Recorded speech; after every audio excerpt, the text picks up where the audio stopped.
unofficial title, the three most prestigious races in the world of motorsport put together form the three pillars of what is known as Motorsports Triple Crown. The end of May and early June seen all three races take place in quite quick succession, and two of which take place on the same day, Monaco and Indy 500. And yet, today we're going to take a look as to what is the most iconic race. Starting off with the Indy 500, first held in 1911 at the Indianapolis Motor Speedway.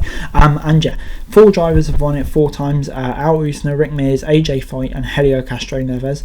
To America, first of all, the world famous IMS hosting what organisers call the greatest spectacle in racing, so confident they are in the claim IndyCar has even copyrighted the phrase. Since 1911, fans have flocked to the Brickyard for the 500-mile race, nicknamed it as such as the track was paved over with bricks around the time, and it's still brick paved for this day.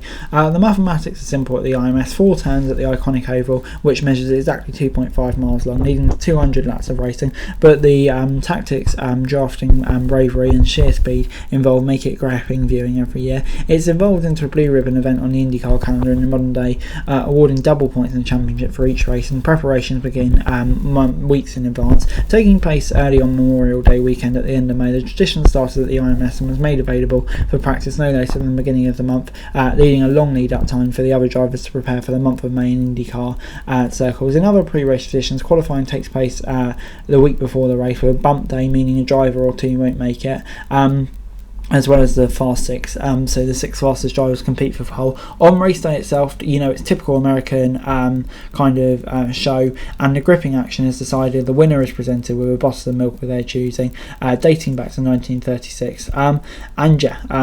The way they accrue to the track again, get on all fours to kiss the bricks as they finish the line, all part of the pomp and pageantry that make it such an iconic race, with drivers hitting top speeds beyond 230 miles an hour. Moving on into the Monaco Grand Prix, first held in 1929 at Monaco, obviously. Ayrton Senna, the most successful with 6 wins, and the Jordan F1's crown has been racing at Monaco for many years, from the iconic corners to the tight walls in which they reside, sandwiched in a tiny nation, situated in one of the most stunning locations. The glamour of the event surrounding the weekend and bringing people together what makes it so special. Such is the demand and the drive in the race. It takes over 300 kilometres, under 300 kilometres, though due to its slow speed, actually 260 kilometres. Criticism has grown in recent years, with it being so hard to overtake, but it's still the pillar in F1's crown, the one everyone wants to win.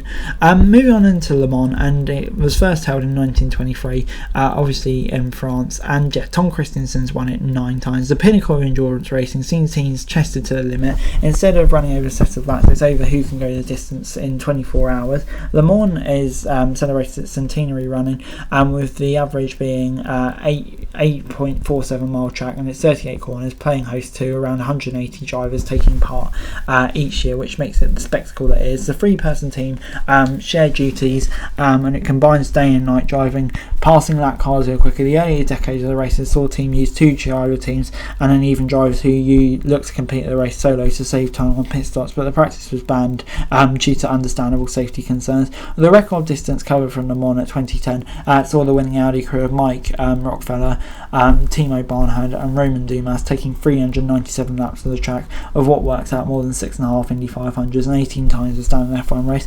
Like the Indy 500, Le Mans has its own traditions, including the start, where the cars are lined up on one side of the grid and the drivers stood on the other. When the flag is dropped, the drivers had to run to their cars and get their engines going, but that practice was outlawed in 1970 with formation that now taking place and a rolling start, which is signalled by the weaving of the French flag. Whether the race is a victory is different, split into many different categories. The race is obviously the ultimate test of speed, endurance and reliability, having to go through different strategies and all of that. And yeah, you may be wondering who, if anyone, has won Motorsports Triple Crown, and only one man has done it.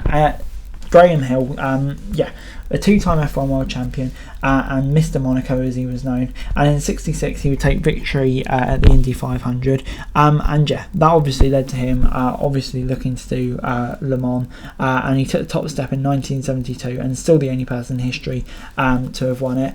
Many people have tried, including most recently Fernando Alonso, but couldn't quite get the job done at the Indy 500. But yeah, Montoya tried it as well, Rin as well, but so far Graham Hill remains the only motorsport legend to complete the Triple Crown. So anyway guys, that's it for this video. Thanks very much for watching. Remember to like, share and subscribe. Follow us on our socials, link in the description below for daily F1 news, meme and content. Subscribe to our other channels on screen right now, that'd be greatly appreciated. Thanks very much for watching. Peace out.